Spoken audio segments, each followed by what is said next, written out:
What's up, family? Thank you for tuning in to the DreamNation podcast. My name is Casanova. I'll be your host, and I'm excited to be bringing to you entrepreneurs, thought leaders, and trailblazers from around the world. Stay locked in with us because we're about to go on a journey that will change your life. What's up, Dream Nation? We are back again with an episode that I'm excited to learn about how exactly I can get my mindset right when it comes to the financials. We often talk about tactical tips and strategies for starting a business, but there's so much more that goes into it, and specifically on the financial part. And we have two of the biggest experts in the game that is going to be sharing their wisdom and their knowledge with us on how exactly we can do just that. So without further ado, help me in welcoming Talent and Ty to the show, formerly known as His and Her Money. Welcome to the show. You want to go ahead and say what's up to Dream Nation? Hello. Thank you guys so much. Thank you so much for inviting us on your platform. We're excited to be here, Casanova. What's up, Dream Nation? Man, this is going to be a really dope episode. So I always like to think of us as entrepreneurs and really superheroes. And why is it? Because we're constantly flying around the world. We're putting on our cape and we're trying to solve problems in the world to make it a better place. So before you all have been featured in the world's biggest publications like Black Enterprise and Entrepreneur and everything else, before you had your major show and your YouTube channel, if we can take it back to when you were just young kids, and I know you're both going to have a different story, but tell me, who is Talent and who is Ty? Wow, great question. So for me, born on the south side of Chicago, raised there, love the city.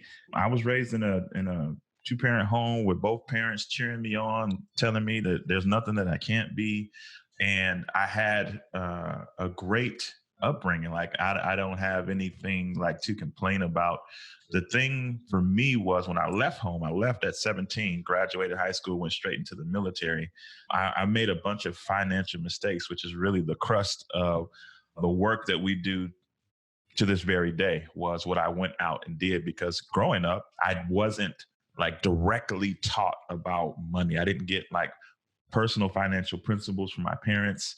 I saw things, but like sit down one-on-one conversations, like do X, Y, and Z, I didn't get that. And so I was kind of left to my own interpretation. And so my parents were very thrifty. We'll say thrifty. Okay. That's a very politically correct way to say cheap, but they were very wise. I can say that as an adult now, with their money. But the 16-year-old version of me didn't think that, because my friends were getting all the brand new Jordans and I was getting all the brand new Pro Wings. And for those in Dream Nation who are unfamiliar with what a Pro Wing is, first of all, you're blessed. But to help you explain it, it's the Payless shoe store version of the Jordans. And so the Jumpman wasn't quite jumping the same way. So they look close, but not quite. And so when I left home, I said, man, I'm going to use my money to buy everything name brand. There's not going to be anything in my closet that's not name brand. And I went out and I created a financial mess for myself, chasing what I thought was what I wanted. And I ended up in over $30,000 of debt with nothing good to show for it, nothing to do with college, had nothing to do with real estate. It was just stuff. Everything in my life was financed, from my car to the sound system in my car to the furniture in my apartment. I had payday loans. I had loans to pay off the payday loans. Every bad type of financial decision that could be made, I made it. And our story is one of recovery from that. Mm-hmm. And so it just goes to show you that it's important for those Dream Nation people out there that have kids, talk to them. Don't just assume that they're going to get it by osmosis, because what's happening is, even though you might be doing good things with your money, if you're not deliberate and intentional with the lessons you want to pass to the next generation, they're going to be left to their own interpretation. Yeah. And so I come from a family of 5 siblings. So we were a 7-person household. Both of my parents also married, and I grew up in a household where they were extremely frugal as well. But I just assumed that they were because there was so many kids. And I am also an identical twin. So I just thought, hey, they were just trying to make the money stretch. And so my parents did not necessarily sit us down and talk about money and finances. However, their actions spoke louder than words. So I just assumed everyone lived this way. I assumed everybody shopped at thrift stores and, everybody, paid their way through college and things like that, because that's what I did. I actually put myself through college completely debt-free, without any debt. Also purchased a vehicle at the age of 17. When we were coming home, like, Mom and Dad, come look at my vehicle. And they're like, wait, you didn't need a cosigner? And I said no. And I paid that off in like 13 months. And so I thought that I was going to just live an entire life full of debt freedom, building wealth. And I thought the man that I was going to marry was going to be the same way. And about 3 months prior to getting married, I found out that my husband actually lied to me about how much debt he was in. Now, keep in mind, this was after premarital counseling. This was after pulling credit reports. This was after doing my due diligence. And so I was devastated, needless to say. And it was not because of the debt, because we overcame it. It was the trust. And so he and I both had to start our first year in marriage, rebuilding trust. How are we going to talk about money? What are we going to do with our finances? Are we going to join our finances? How soon do you want to get out of debt? Come up with the game plan. And we did just that. Wow. Well, first, I want to say I appreciate for you sharing, that, because I think that that's where a lot of marriages, and I'll let you speak to this a little bit more, but that's where a lot of marriages go bad, is because of the financial aspect of it. And when you grow up in a society where it does teach about the materialistic things, and you have those maybe insecurities that you're trying to overcompensate for, we all do it. And then all of a sudden to have so let me ask you this, I guess a better question. When you were in all of that debt and you were buying things, you were already still in a relationship with Ty? Mm-hmm. Yeah. We were in two different places. Two different states. I was in the military in Texas. She was in college in Chicago. Got it. And the reason why I asked that is because I wanted to see if the picture was being painted that you felt like you needed to impress her, right? Or was it like, no, you just did it because you were trying to compensate for something, but if you had to let her know that you were doing those things, you would have been in trouble, so you just hid it? No, it was just me being young. He didn't have to impress me. It was just me being young and not having any wisdom, having money of my own for the first time, being able to do what I wanted to do for the first time without anybody telling me that I couldn't do it for the first time. And I just enjoyed it. I enjoyed clothes. I enjoyed music. I enjoyed my car with the sound system. And, I was just young with money and didn't have anybody help guiding me to do the right things with it. Ty, our first date in 1998, I pulled up Casanova in a 1984 Pontiac Sunbird. And she's been riding with me ever since. So it was never a money thing for her. It was just, she saw me for me. So the money problems that I created was self-made. It had nothing to do with her. It was just me liking to have stuff. Right. No, and I respect so much that you stayed with him in that, because if that was always your mindset that I was going to live debt free, and then all of a sudden you find out that basically you're marrying into $30,000 in debt, that's hard for a lot of people. Talk to me about how did you come through to say, you know what, I am going to stick this out, rather than saying, hey, this seems like more of a liability if this is how we're starting off building our foundation, rather than an asset. Yeah, again, it was not about the money as much as it was about the trust. Right. And so at that time, I think I was a little naive as well. I just thought that, hey, if you're honest, you're committed to a relationship, and you're being truthful, that, your significant other or soon to be was the same way. But then it caused me also to look at some character issues in myself. What was it about myself that did not allow my husband to actually approach me and tell me about his finances? And so I started to do some soul searching within myself as well. A lot of prayer, but a lot of, I was able to step back, observe, what was he doing prior to him coming clean? What was he doing? And I saw him, he picked up another job. I saw that he wasn't, we didn't go out as much. He was actually trying to pay off the debt. So I already knew at that point that his mindset had shifted, and I knew that I could work with it. I could forgive him, which I did. And I never threw it back up in his face. After that, I never did once say, well, you got us in this position. It was once we got married, we just celebrated our 14th year of marriage, by the way. Congratulations. But once we got married, thank you. Once we got married, it was he and I. It was no longer just his debt. It was now our debt. And so that's how we approached it. Where was the knowledge that you originally got in the beginning? Because you said at a very young age, you were able to really even take it to a level that your parents never took it to, with buying your car, not needing a cosigner, getting it paid off within 13 months. Where did you get that knowledge from if your parents weren't even doing it at the level that you were? Was there a book? Was there a seminar? Was there something, a person that you found that helped to educate you early? No, not at that age. It was more so my parents' actions spoke louder than words. And that's why we talk to parents right now. We tell parents, you can't tell your children one thing, but do another. And so although you may not be verbally expressing, things around money, your children are watching you. Are they watching you every payday, every Friday? You're going out, you're buying this or that. Or are they watching you save money? Are they watching you buy stocks? Are they watching you, invest in mutual funds? Are they watching you start a business? And so for me, I just saw my parents extremely diligent around their finances. I saw them having conversations amongst themselves. I saw them telling us, no, you can't have that now. I saw them not necessarily splurging on us. We got what we needed when we needed it. And so nowadays, I just see where children are almost in this expectation mode where they expect you to do this for them. They expect the new gym shoes every time they come out. They expect a new toy every month. They expect a new video game once it's released. And so growing up, my parents did not give us those expectations. So we didn't expect it. I actually expected the opposite. And it was also detrimental in a sense where it also worked against them in a sense. When I graduated from 8th grade, my twin sister and I did not go on our 8th grade trip. And after we graduated, my mom was like, hey, I didn't even know that there was an 8th grade trip, or you guys didn't express interest in it. How come you did not express interest in going on your 8th grade trip? And it was, Mom, we just thought you were going to say no, Right. is what we said. We just assumed you were going to say no. It was going to cost too much money. It was two of us. And she says, no, I would have let you all go. And so I now have taken that into our relationship. We're raising 3 children. And I'm being very, very conscious about verbally telling them, when Dad and I say no, it does not mean all of the time. And we also show them instances where it's yes. They don't have to wait till Christmas just to get toys. They don't have to wait till their birthday just to get toys. We do things for them throughout the year, but we also do it in moderation. So I think that's the key, just trying to find a balance for your family where you're not necessarily overcompensating, what you did not have growing up, but you want to make sure that you are having the conversation. So we're having the conversations with our kids, where my parents, their actions spoke louder than the words. Our kids see our actions, but they also hear our voices.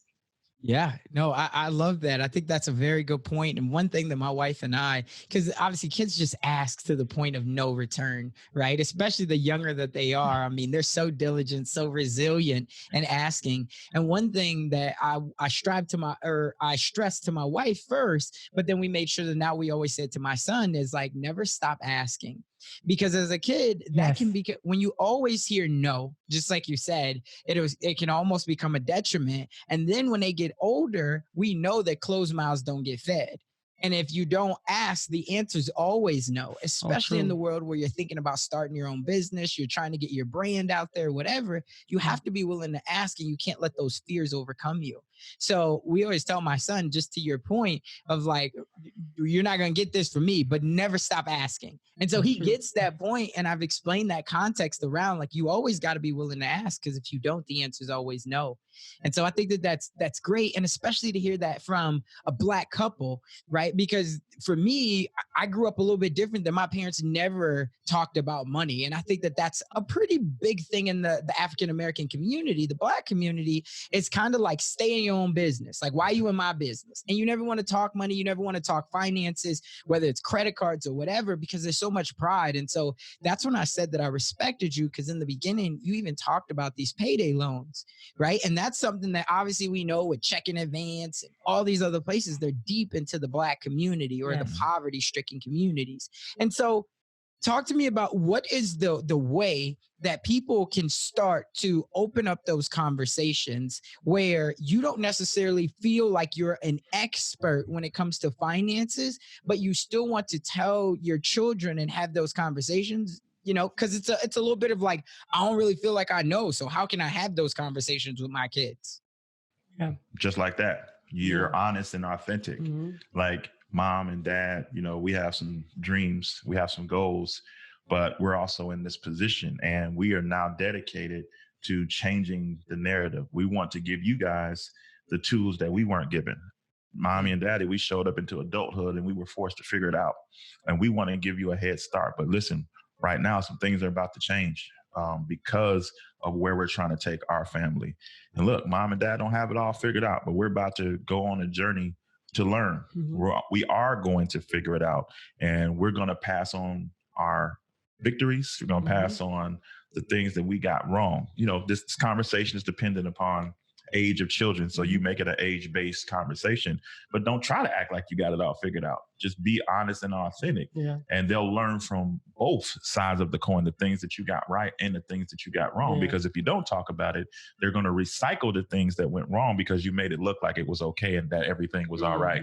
And that's why poverty becomes generational, because that's what they see. And if that's all they see, it becomes normalized. And if it becomes normalized, it now becomes a part of their life. Well, this is the way it was. My parents, my grandparents was on government assistance. And just when you turn a certain age, you're supposed to go get your card as well. You're supposed to get your government assistance as well, because nobody ever said anything different. Yeah, children can appreciate imperfection, but they can also appreciate order. And so your children are not looking for you to have this all figured out. They're not looking for you to be superstars, but they are looking for structure. Children love structure. And I know that a lot of times our society, they kind of say, oh, kids are just all over the place. They're creative. They're bouncing off the wall, but they love discipline. But they're not looking for you to be perfect. They're just looking for the discipline, the order, and they're willing to actually walk it out with you. I love it. Now, do you feel if somebody right now is listening to this and they're saying, okay, that all works, but I got $100,000 in debt, and that's not including my student loans. I got credit cards, everything else. Like, do you recommend that they find a way to invest first, or do they find a way to get out of debt first? Because that's a big question that a lot of people always have. Should I be saving or should I be investing to create money to pay off the debt? Yeah, we believe in a hybrid approach. We would never tell you just to pause everything and get out of debt. We do want you to have a majority of your focus towards your debt, but we also want you to look at ways where you can invest. And sometimes it's as easy as maybe your employer doesn't match. Maybe they're matching up to 5% or 7%. You need to be doing at least up to the match. We're also big components of starting a business, but we don't believe that you should go into debt when starting a business. When we started His and Her Money, we started with a $500 seed. We invested in ourselves and said, okay, we're going to start this with $500. That meant getting a website done. That meant buying a domain. That meant, what else did we do at the time? We already had a camera, so we didn't have to pay for that. Yeah, logo, right, a logo. And that just meant hitting start. And so a lot of times when we look at business, we think that we have to spend so much money up front. Oh, I need $2,000 or $3,000. No, you don't. But we do want you to look at the creative side. We believe that God has given everyone a gift and everyone has a talent of some sort that can be a blessing or used as a ministry for others, another way to serve. And so while getting out of debt, we will tell you, look at how can you start a business? For us, we did a million gazillion side hustles before we really figured out the one thing. We also never stopped investing. So no, we don't believe that just because you have $100,000 of debt, you need to hit pause on all of your dreams and aspirations. But we do think that you should have a plan, a debt plan in place and work that plan. Yeah, and I think it's somewhat of a false narrative. Should I get out of debt or should I invest if I want to build wealth? You're building wealth in both directions. Yes. Every dollar of debt that you pay off is an increase to your net worth. Absolutely. Just like investing and getting a return on it's a dollar for dollar investment when you're paying off debt. So they should both be a part of the game plan because you can invest, you can buy real estate. It doesn't mean that you'll see that ROI wide array, right? You might have some 3, 4, 5 months of rehab going on before you can get a renter in there. But that $1 that you just paid on your credit card made your net worth go up. Sure did. Instantly, right? So it's a both and. It's not an either or. There you go. I love it. I love it. Now, for someone who is thinking about starting a business, I know that you all have been pioneers in the blog world. Do you feel, because a lot of people, they feel like they have a story to share, they have a problem that they want to solve, but they don't necessarily know the medium that they should be using. Do you feel like people still should be starting blogs in today's world where there's, I want to say the last thing I read was like over 600 million active blogs? Or do you feel like there's maybe a better medium if you were starting all over today that you would look at? So this is how I would answer the question. You don't necessarily have to be a blogger, but you should have an online presence. If this pandemic has not taught us anything, it has taught all of the corporations, all the mom and pop businesses that they not only need to have a brick and mortar, but the main important thing is to have an online presence. And so a lot of companies and businesses that have failed because they did not have an online presence. So a lot of times I think when people hear the word blogger, they think, oh gosh, I'm not good at writing. I got to write blog posts. No, we don't even really write a lot of blog posts. Majority of our online presence is video and podcast. And so no, you don't necessarily have to have a blog, but you should have some type of online presence because you can reach so many people farther by being online than you can by them, coming in your neighborhood, ringing a doorbell or whatnot, or coming into an actual establishment. So yeah, I would say online for sure is the way to go. Yeah, the world's not going to get less digital. No. Right. Like we're only going to become more digitized as a society. What has happened here in our world is going to force technology to be an even more greater part of our world. So if you're sitting there trying to establish yourself as an authority or as an entrepreneur and you're not investing in creating an online presence, then you're doing only yourself a disservice. So I don't care if you can write or not. I don't care if you can, you know what your strengths are. If your strength is audio, if your strength is video, if your strength is written, you need to take your strength, but then have it created in other fashions. And so you can take a video that you did on YouTube and have it somebody create an article based on the words that you said. Maybe you're not a writer, but somebody can take the words that you said and organize it in a fashion to put it on your online presence as a written article. Because my wife's background is in finance and my background is in education. And one thing that I know from being an educator is that everybody learns differently. We don't all learn from reading. We don't all learn orally. We don't all learn visually, but some do in each category. And so you want to give your content the best shot to reach people in the way that they learn. One of the failures of the education system is that we only teach one way. We are lecture based. We are top down in our approach, and that only reaches some learners. And so if your goal is to help somebody through the service, the product that you offer, then it is your duty to bring it to them in a way that they can receive it, because communication is a two-way street. It's not just a sender, but there's a receiver. And so we would encourage you to definitely have an online presence, play to your strengths and outsource your weaknesses. And let me say this, when we say online presence, we mean on your own real estate. Yeah. So there are a lot of people that are building businesses and brands on Instagram, very successfully. On Zuckerberg's real estate. On Facebook, on Etsy, even on YouTube. But the truth of the matter is they can literally shut down your business with a click of a button. Someone can say that you're infringing on their idea. All they have to do is hit a button and Facebook can shut it down. Change the algorithm and it's over. Change the algorithm and it's done. So you need to have an online presence where you own the real estate. So for an example, I have a sister that is extremely successful in crafting. She's making very good money on Etsy. I think she just hit her, how many orders? I don't know. I think her 7,000 order maybe on Etsy where she does crafts. And she recently over the past year said, you know what, I need my own online presence. So now she started her website. She didn't shut down her Etsy store, but she's now funneling new customers. Hey, come to my website when you want to put in that order. Number one, there's going to be less fees because you're not giving fees to a third party site. And number two is going to be higher retention and name recognition. A lot of times when people think of Etsy, they don't necessarily think about your business name. They think of Etsy in a world of 5 million stores. Right. But if you get them used to verbally say, hey, go to hisandhermoney.com for your needs, then that's name recognition. You understand what I'm saying? So build your real estate you own it. Think like a boss, think like an owner, and don't build your brand or your real estate on somebody else's land. It should be supplemental. I love it. And that's right there, a whole truth, because so many people, they look at Facebook and that's initially where they start to invest at. But your email list, which is an asset that you would own, right? That's so huge. And I was one who made that mistake. Like me having an online business now, 4.5 years, it took me 2.5 years before I really understood the power of owning your own real estate. Yes. And that's crazy because I'm in the actual real estate world in the offline market. And I'm always talking about ownership, but it was that one time that somebody said, listen, you don't own this, Facebook could shut you down. And so I'm glad that you all brought that up. And they've done it. And they've done it. We know people personally, and it's hard trying to show them, no, I really am the owner of this. Like it can be a headache. Mm-hmm. Absolutely. And I think even more than that, even if they don't shut you down, they control the algorithm of who sees your product, your name, your service. Right. And that's tough as well, because if you were expecting certain amount of traffic coming in, but all of a sudden you switch up something where you don't do as many videos or whatever. And if you're not getting that engagement, Facebook, LinkedIn, all those sites, they'll limit it. And now you're stuck trying to figure out how you can create that. But if the best organic reach that you're going to have is through your email list, because everybody's going to get it. Now, if it goes to their spam or whatever else, that's a whole different story, but at least they get it. It's in their inbox. You don't have to worry about. Yes. Hey, what's up, Dream Builder? Have you been getting any value out of this episode?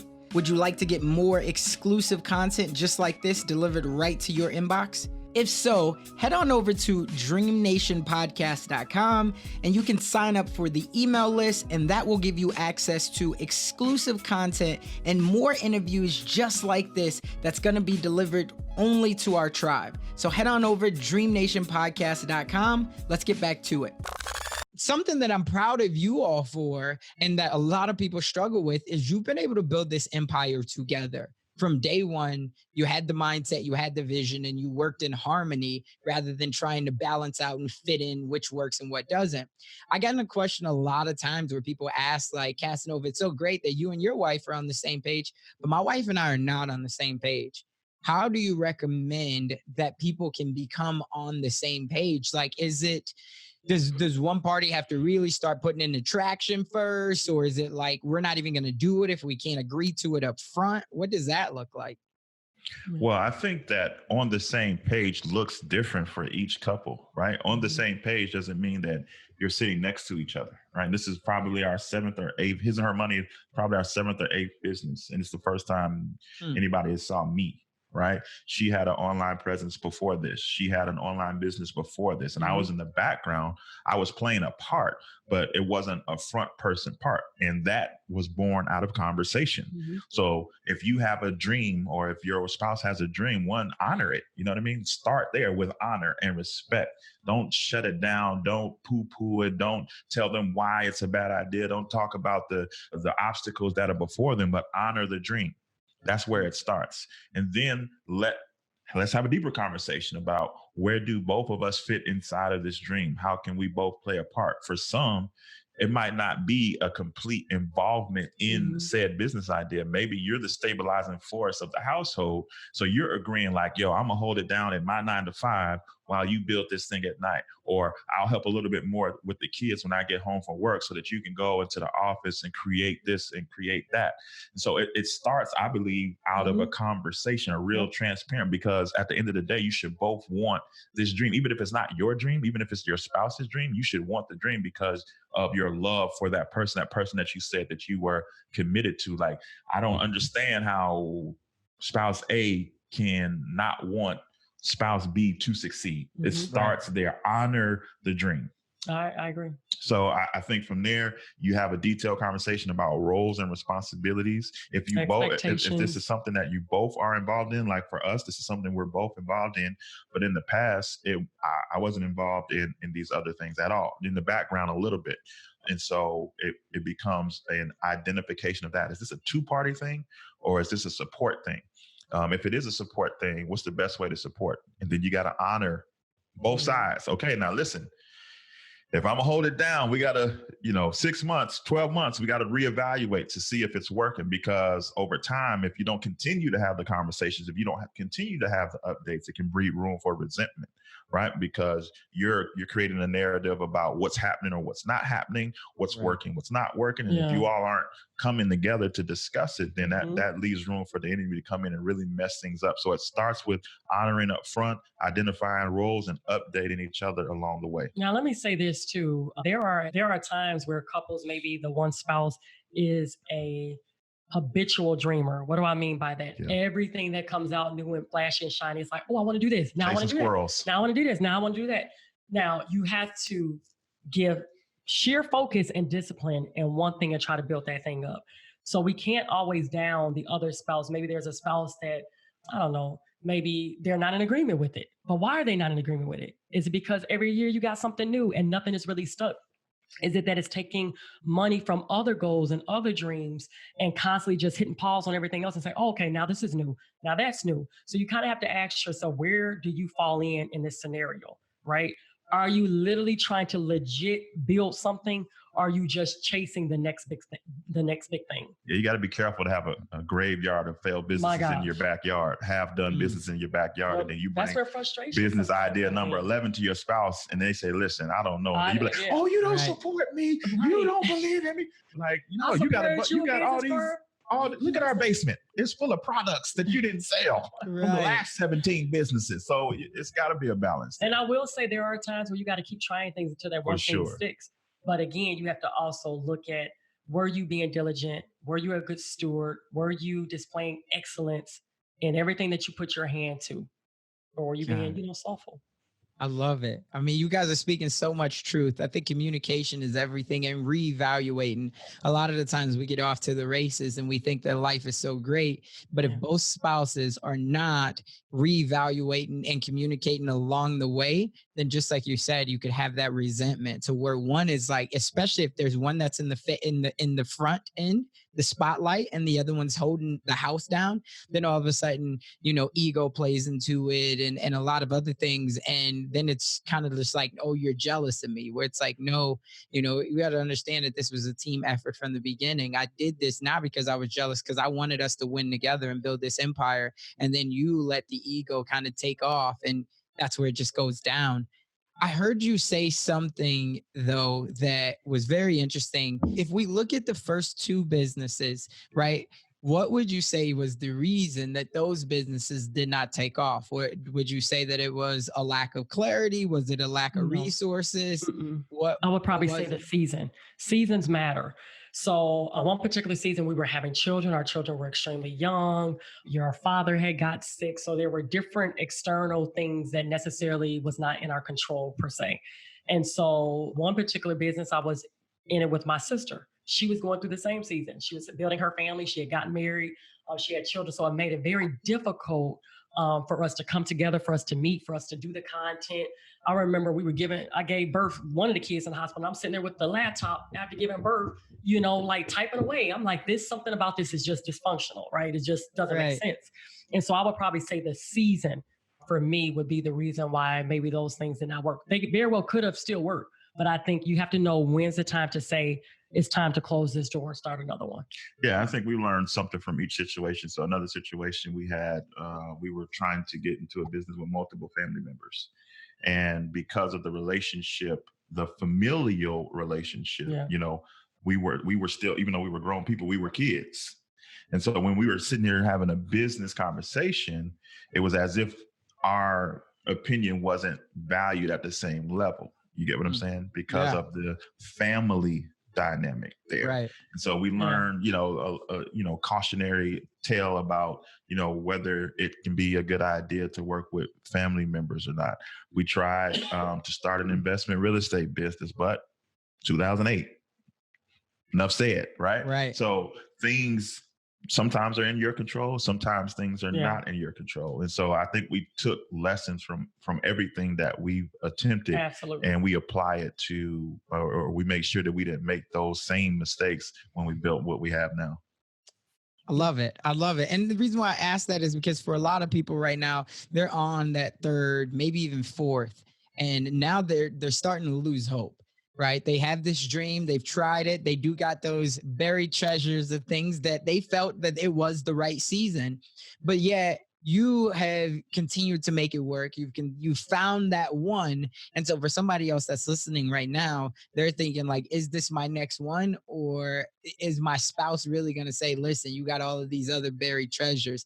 And you said it was, you really understood that it was time to hang it up.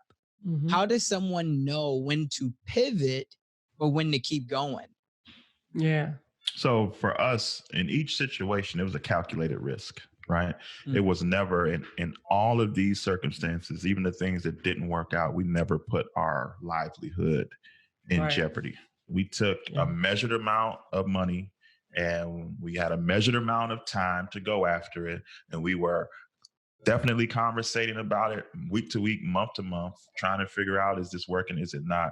So I think that it took a lot of just honesty and transparency and objectivity. Mm-hmm. Like we were able to see, obviously you don't give up on the first obstacle, but you keep trying and you keep pushing.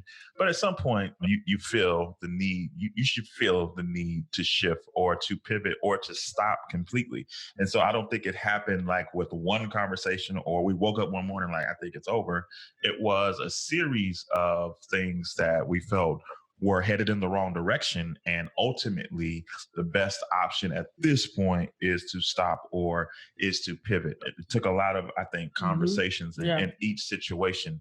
And I don't think that in any of those situations, we pretty much came to the conclusion simultaneously.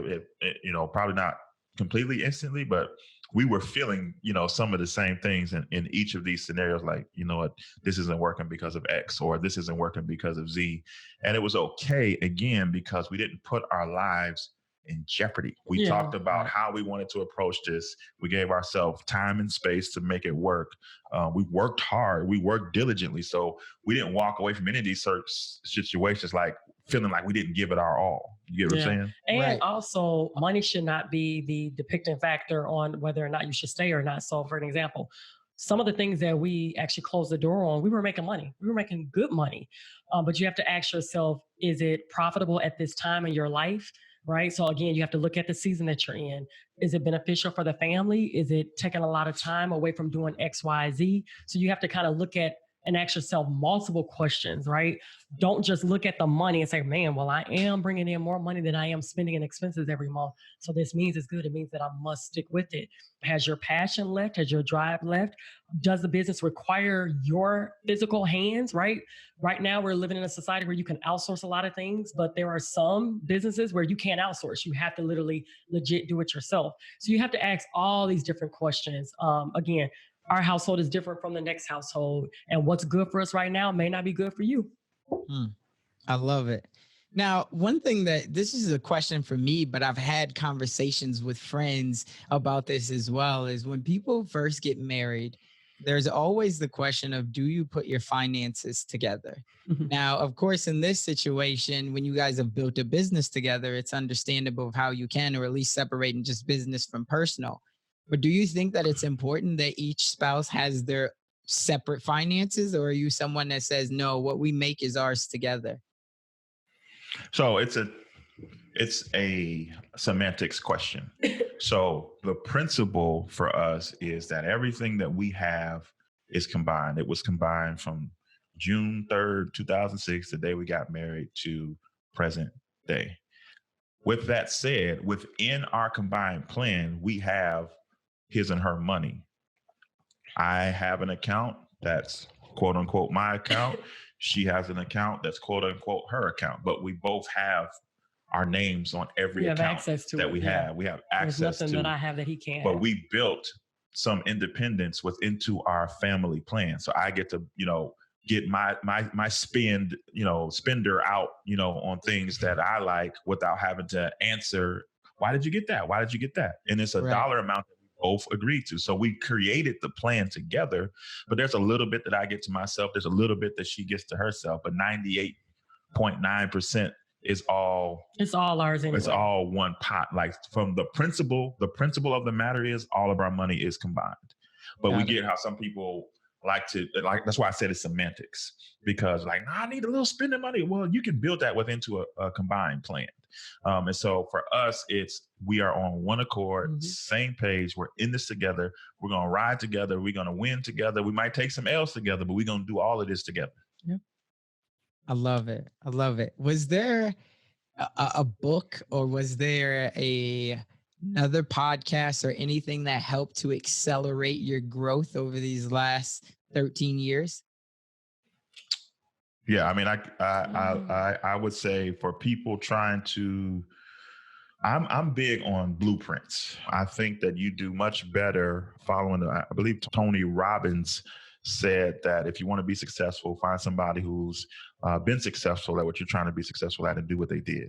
So I love blueprints. So Ramit Sethi in his book, I Will Teach You to Be Rich, has a fantastic blueprint. If you're trying to get your personal finances in order in a systematic way, I would highly, highly suggest you check that out. Philosophy-wise, I mean, it's one that people say on your show all the time, Rich Dad, Poor Dad. You won't find strategy there, but you will find several paradigm shifts to the way that you view how the world system is set up from the different categories, which you'll read about the business owner for investing. The one book, the only book I'll tell you for stock market investing is The Simple Path to Wealth by J.L. Collins. Phenomenal Very good. It's our whole stock market strategy is based on it was based on his teachings before he wrote a book, but then he put it all in a book. So go get The Simple Path to Wealth by J.L. Collins. So those 3 books from a personal finance standpoint: Rich Dad, Poor Dad, I Will Teach You to Be Rich, and The Simple Path to Wealth.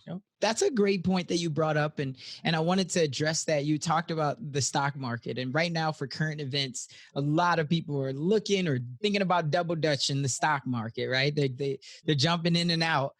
What are your thoughts? Do you think that people should still, because it looks like a lot of people, they might have missed the boat. And I did do a little bit of investing, but you never really know. And when you see your money go up, you always feel like you should have put more money in. Right. And some people are still saying that the stock market's still only about 75 to 80%. So you still, should be investing. Do you think that people right now should be still buying stocks, or do you think that, what are your thoughts on it? Is the stock market in particular? So what you'll learn through reading that book is a style of investing, or a vehicle of investing, I should say, called index funds. And so we don't personally pick individual stocks because you can't time the market. Right. So those who are waiting for the perfect time, you're watching all these TV shows and reading all these magazines telling you whether we're at the bottom or not. They don't know. We don't know. Nobody knows if we're at the bottom or not. The philosophy is not to buy at the bottom and sell at the top. It's to buy low and sell high. And the market is low right now. We don't know if it's the lowest, but we know it's low. And so it's a great time to push your chips into index. It's what we teach our students in our mentorship program, Power Couples University. We teach them that if you put your money in now, you should be investing for the long term. We're not trying to, and no shade to anybody that trades and does options and all that. Those are all viable ways to make money in the stock market. It just takes a lot more direct effort and impact, and you have to have your eyes on what's going on a lot more frequently. And so we are big proponents of index funds, and index funds is you not trying to beat the market. It's just you matching the market. So whatever the market is doing, that's what your money is doing. Warren Buffett himself, his advice was that he said out of his own mouth that most people can't invest like he does. And he would suggest that most people invest in index fund. When he passes away, the money, most of it's going to charity, but the money that he's leaving to his wife is going into index funds. And so if the number one investor of all time is telling you that you should invest in index funds, and I'm prone to believe that maybe investing in index funds is the best idea. And when you invest in index funds, it doesn't matter what's going on in the market because you're not trying to beat it. He did a challenge where he took on some of the top mutual fund investors in the world, and he put a certain amount of money in index funds, and they got to compete against his index fund, and they lost. Yeah, I think it was over a 10-year period, right? Yes, and they couldn't beat it. Yeah, these are people looking at the market every day, all day, moving and shaking, and they lost to index funds. Yeah, it's so much information, to try to keep hold of. So I definitely respect that. But I know a lot of people right now is being glorified by doing stock options and things like that. And so you want to be like, oh, man. And you're thinking, listen, I already use Apple, so I should go buy Apple. But Apple's super expensive right now if you're not going to buy more than, if you're trying to buy more than 10 shares, right? And so people are like, well, what can I do? So your recommendation would be to really look at index funds and to read that book as a way that you could at least start getting your feet wet and start to build long-term wealth over time.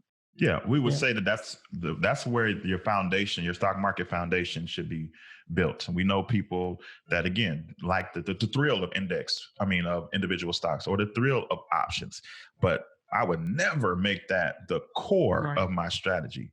That can be icing on the cake, but it should not be the cake. I love it. I love it. This has been a phenomenal episode. You two did not disappoint at all. And I love that we got the opportunity to pick your brain and share some of your wisdom. For anybody out there that's super inspired and they love your journey, especially if they're a couple and they want to aspire to be on the same path that you and Ty have, but they have this little voice in their head, and that voice says that maybe they're not strong enough, they're not smart enough, or maybe they just don't have enough resources. What's the one thing that you both would tell them to get them to just take action? Yeah, I would say that just like Henry Ford said, whether you believe you can or whether you believe you can't, you're right. You're right. Yeah. So change your belief system. We all have obstacles. We didn't come from silver spoons. In fact, the data, the statistics out there say that we shouldn't be anywhere near where we are in life. We were both born to single mothers on the south side of Chicago in the middle of the crack era, in the middle of the war on drugs. And so our story from a data statistical standpoint should be completely different, but we chose to believe differently. And we're not at the place where we're even comfortable. Like, we have dreams bigger than this, way bigger than this, right? DreamNation, this is all about dreams. And so right, we have absolutely. big, supersized dreams that we are still pursuing. And even though all the resources aren't in place, all the team, all the strategy isn't in place to achieve these big dreams, we believe in a big God. And we believe that if we honor him in all that we do, he's going to help us walk towards that destination. And so it starts with a belief system. Don't listen to, even if family tells you you're not qualified, the world tells you you're not qualified. You have the power to create things that your parents, your grandparents, your ancestors never had the opportunity to. And so you have to take control first of your thoughts and let yourself know that, man, God is more than able. And if God is more than able, if I serve him and I align my life with him, he can help me to do anything. Yeah. And I would say perfection is a destiny killer. A lot of times people are giving excuses on why they can't start and why they can't start now. And if you continue to fill your mind with those excuses, you will still be in the same place that you are next year, basically. When the pandemic happened, we did an entire 3-week stay home. We called it Stay Home University, where we were giving away free classes, right? Packed. People were in there. They were learning as much as possible. But the truth of the matter is, once all the glitz and glam is gone, once all the lights are turned off, what are you going to do with all the information that you have now acquired? So, like your podcast, DreamNation is a phenomenal resource. People are gaining this information. It's now time to put feet to your dreams. And so don't allow perfection to keep you there. If you all could see our old website when we started almost 6 years ago, now I can say it was ugly, but then you couldn't have told me anything. It was the best that we could give at that time, right? Our logo, everything has now changed since that day. So don't spend so much time wasting time on the very minuscule, the very minimal things, right? That really doesn't mean anything, because you're probably going to change it anyway 5 years from now. Just start. I love it, right? Start where you are with what you have right now. Love it. But hey, again, thank you. Remember DreamNation and the dream we trust. But as they both just said, Talent and Ty, you must take action. Otherwise, it will only merely be a fantasy. So hopefully you all got some great information out of this, as I know I have. And I appreciate both of you coming on, sharing your wisdom and giving us your time. We're completely honored. We can't wait to have you back on the next one. And we hope you both stay blessed and keep going after those major dreams. Thanks again. Thank you. Thank you for having us. It's been a blast. You bet. That's all we got for this episode. Thank you for sticking around. That truly means a lot to me. And hopefully that means that we delivered massive value on this one. If you haven't already, the way that you could say thank you to myself and the team is just by heading over to iTunes and leaving a review and a rating. That's what iTunes loves to see. That's how we get out there even more. And I would definitely be grateful for it. I know the team would as well. Do me a favor and head on over to DreamNationPodcast.com. That's where you're going to be able to find all of the resources that we talked about in today's episode, as well as more exclusive content. And you'll also be able to sign up to our email list where we have more exclusive content. And we always love to hear the feedback from you all, because you're our tribe. So remember, in the dream we trust, we'll see you on the flip side.